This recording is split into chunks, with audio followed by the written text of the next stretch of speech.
Dios les bendiga, mis queridos hermanos y hermanas. Bienvenidos y bienvenidas para que juntos meditemos, reflexionemos y nos alimentemos con la palabra del Señor, que es la lámpara para nuestros pasos, la luz en el sendero de nuestra vida, nos dice el Salmo 119, versículo 105. Hoy es sábado 7 de marzo de 2026. Gracias a cada uno de ustedes por estar aquí presente para que juntos abramos nuestro corazón para que sea allí sembrada la semilla del reino de los cielos, que es la palabra de Dios. Y que ustedes y yo abramos nuestro corazón, que sea ese terreno fértil que perseverando en la palabra de Dios da mucho fruto. Como dice en San Lucas capítulo 8, versículo 11 y versículo 15. Comencemos en el nombre del Padre, y del Hijo, y del Espíritu Santo. Lectura del Santo Evangelio según San Lucas capítulo 15, del versículo 1 al 3 y del versículo 11 en adelante.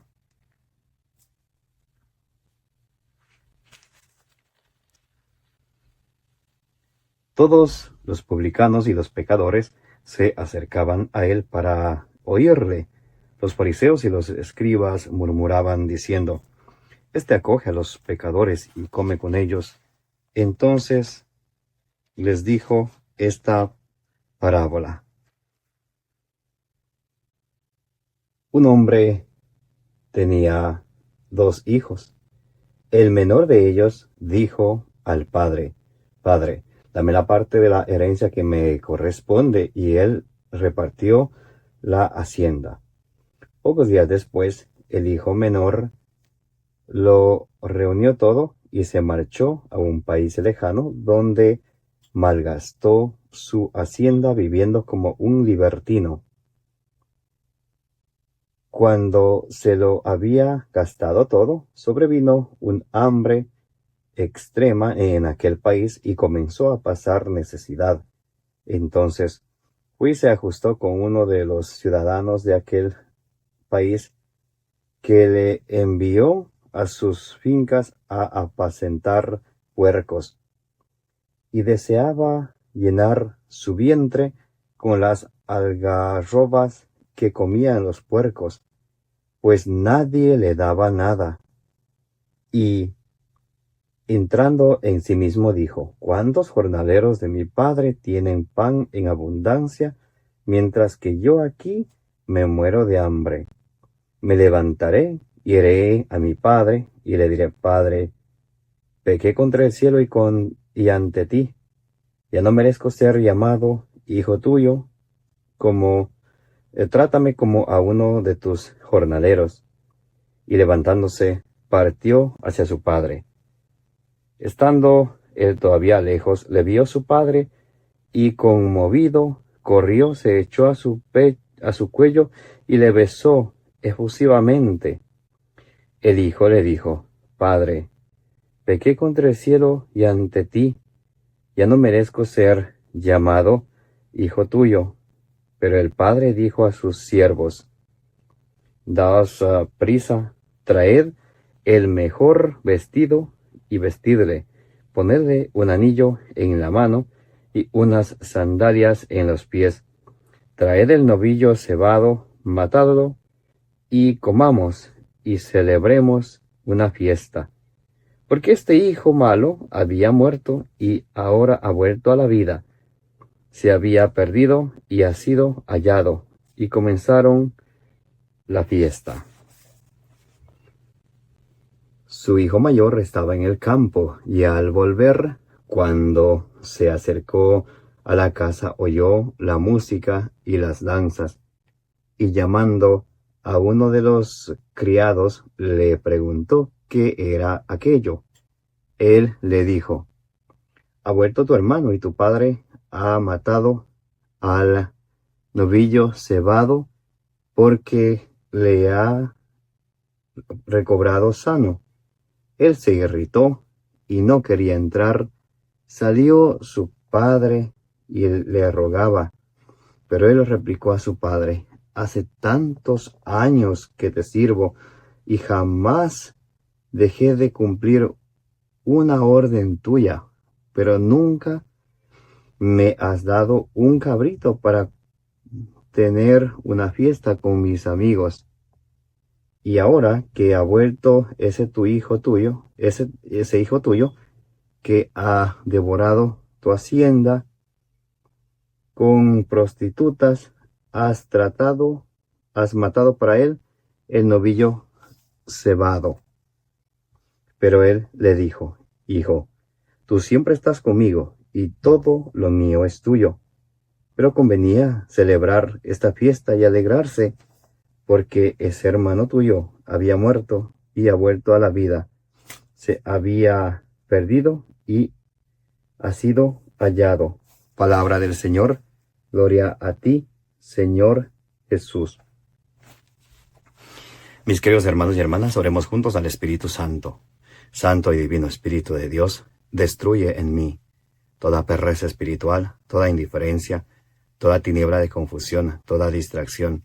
Lléname plenamente de tu luz, de tu sabiduría, de tu conocimiento, para que al alimentarme de tu palabra no sea sordo a tu voz, sino que perseverando en ella pueda dar mucho fruto y alcanzar la salvación. A ti, divino Espíritu, que eres Dios y siempre nos acompañas, a ti sea el honor, el poder, la adoración, por los siglos de los siglos. Amén. En el nombre del Padre, y del Hijo, y del Espíritu Santo. Amén. Mis queridos hermanos y hermanas, hoy estamos leyendo el Santo Evangelio según San Lucas, capítulo 15, del versículo 1 al 3 y del 11 al 32.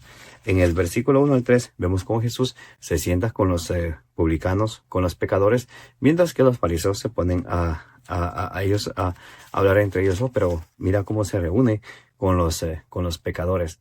El sentarse a comer era como signo de amistad. Jesús viene en busca de nosotros, los pecadores, y nos llama a la conversión.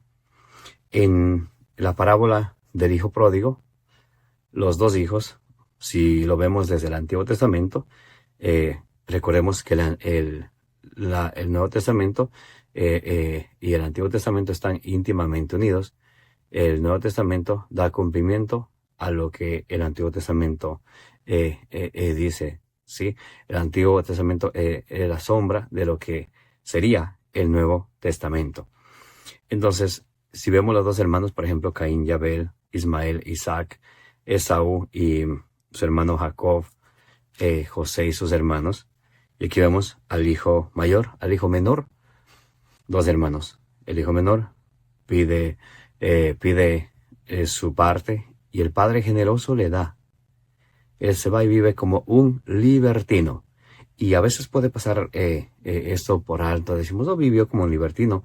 Pero a veces ustedes y yo vivimos como libertinos, pensando que podemos hacer lo que nos dé la gana. Podemos dejando el mandato de Dios a un lado. Mis hermanos y hermanas, la palabra de Dios es viva y es eficaz, dice Efesios 4, del 12 al 13. Entonces es importante que ustedes y yo la acojamos con humildad, con sencillez, y la pongamos por obra siempre. Porque como el hijo mayor, puede ser que cumplamos, dice, he cumplido, Padre, todos tus órdenes, y ustedes y yo podemos decir, bueno, yo trato de cumplir todos los mandamientos, participo de los sacramentos, yo conozco mi fe, celebro mi fe, vivo mi fe, extiendo mi fe, defiendo mi fe. Pero sucede que somos, ¿cómo se dice? La palabra será celosos. El hijo mayor no quiere de entrar. ¿Por qué? Porque se irritó, somos irritables cuando un hermano que antes andaba en cosas malas y ahora ha vuelto al camino de Dios, pensamos que nosotros somos el centro de atracción y que los otros son menores que uno. Eso está muy mal. El Señor Jesucristo en Mateo capítulo 23, versículo 12 nos dice que seamos humildes, que debemos de servir a los demás. Mateo 20, 28 nos dice que como Jesucristo vino a servir y a dar la vida por el rescate por muchos, asimismo nosotros debemos de servir a los demás y alegrarnos cuando alguien se convierte, alegrarnos cuando alguien viene a servir en la iglesia, en la parroquia, en la casa, alegrarnos cuando dice San Lucas capítulo 15, versículo 7 y versículo 10, que en el cielo hay más alegría por un pecador que se convierte que por 99 que no tienen necesidad de convertirse. Y a veces a nosotros, en vez de entrarnos la alegría, que es un fruto del Espíritu Santo, de hecho, Gálatas 5:22, al 23, mejor viene como esa irritación al ver que alguien más está sirviendo en tu parroquia, que alguien más está sirviendo en tu ministerio y tienen ese celo. No sé qué pensarán, que les van a quitar el puesto, que ahora la gente no va. Mis hermanos, hay que tener eso en cuenta. Nosotros estamos para traer a las personas al encuentro con Cristo, no con nosotros. Nosotros somos nada, nada, nadie. Lucas 17:10, siervo inútil soy, he hecho lo que tenía que hacer. Y a veces ni hacemos lo que tenemos que hacer, solamente vemos y juzgamos. Muy interesante. Entonces, la meta de todo servidor dentro de la parroquia, dentro de un ministerio, es alimentarnos de la buena nueva de nuestro Señor Jesucristo y llevar esa buena nueva a los demás. Decía en la catequesis Traendi número 24, el Papa Pablo VI, el evangelizado evangeliza. Entonces, en lugar de evangelizar, a veces hay estas discordias, envidias dentro de las comunidades, de las parroquias, los ministerios, el cual no debería de haber. Siempre hay un hermano mayor que se irrita al ver que un hermano menor que antes vivía como libertino, que ahora quiere servir o no, pero te ponen todo tipo de trabas y bueno. Entonces, hablemos de la misericordia de Dios. El hijo menor, él hizo 3 pasos. 1, dentro en sí. Se dio cuenta que estaba haciendo mal. Y mientras ustedes y yo no admitamos, no seamos sinceros con nosotros mismos, que lo que hacemos, que cuando hacemos mal no admitamos nuestros errores, nunca podremos enmendarlos. Nunca podremos enmendarlos. El primer paso es darnos cuenta que estamos haciendo mal, admitirlo. Y no solo admitirlo, sino corregirlo. Pero si no admitimos, oh no, yo estoy bien, los otros están mal, pero yo estoy bien, malísimo. Él dice que entró en sí. Y número 2, él se arrepintió. Número 3, se convirtió. Muy importante, 3 pasitos, ¿no? San Pedro dice en Hechos 3:19 que se arrepientan y se conviertan. Aquí vemos como el proceso a la conversión va por pasos, ¿no? A veces nosotros podemos pensar que la gente no se convierte, pero si ni siquiera se han dado cuenta que están en pecado. Hay que ser profetas de Dios Altísimo. Para eso, cuando nos bautizamos, nos convertimos en profetas, sacerdotes, profetas y reyes, para hablar de la palabra de Dios y denunciar el pecado, para que la gente sepa que es pecado. Que de hoy en día la gente piensa que pecado es lo que ellos piensan que es pecado. Pecado no es lo que uno piensa que es pecado, sino pecado es todo lo que va en contra del mandato de Dios. Eso es pecado. Entonces, es muy importante, por eso es la catequesis, la formación en la fe, que dura de por vida. No es solamente formación para un sacramento, sino formación para la fe, esa formación dura de por vida, porque siempre se aprende. Y para que uno se llegue a la conversión, primero se nos tiene que anunciar la palabra de Dios, para poder creer, para poder arrepentirnos, para tener ese deseo de seguirnos alimentando la palabra de Dios y volver a Dios.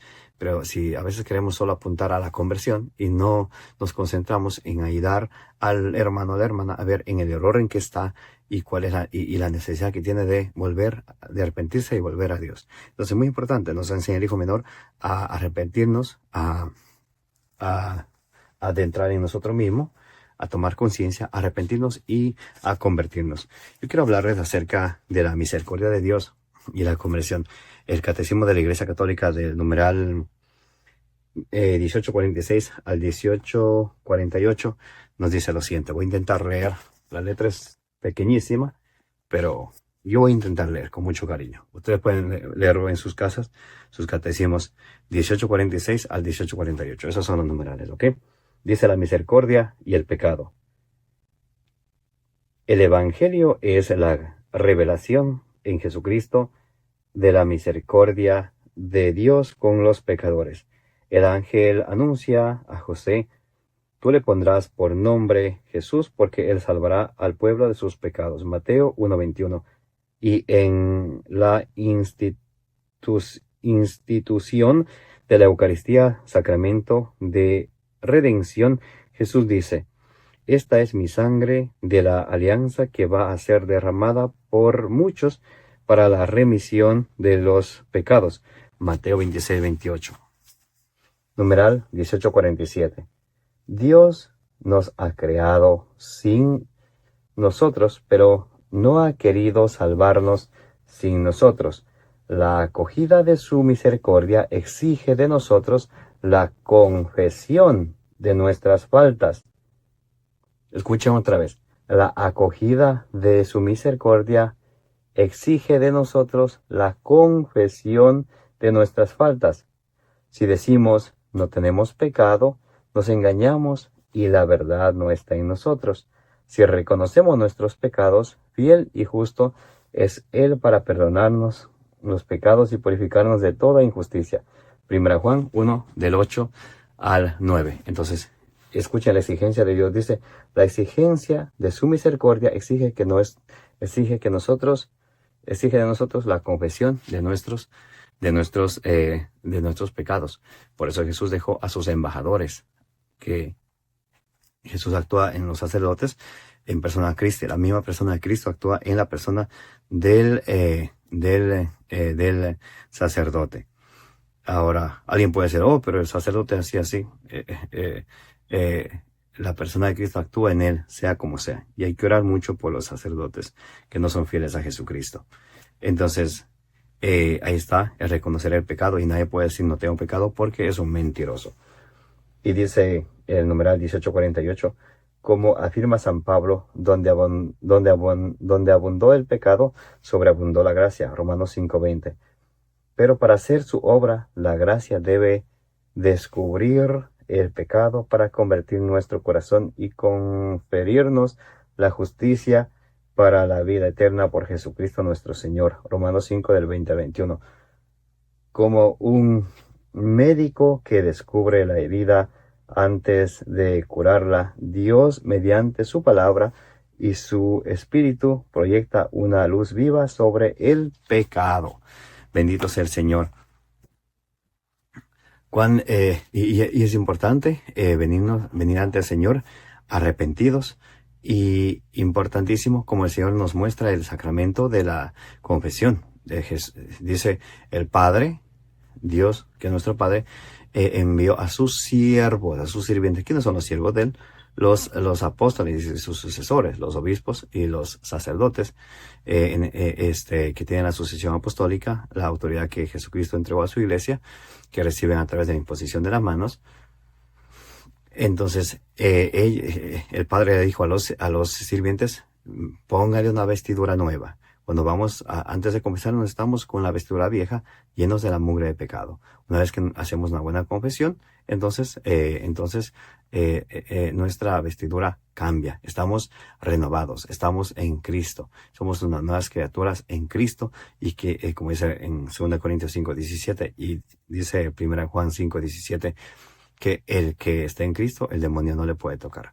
¿Por qué vivimos a veces con miedo del demonio? Porque no estamos en gracia de Dios. ¿Y qué necesitamos hacer para estar en gracia de Dios? Participar de los sacramentos.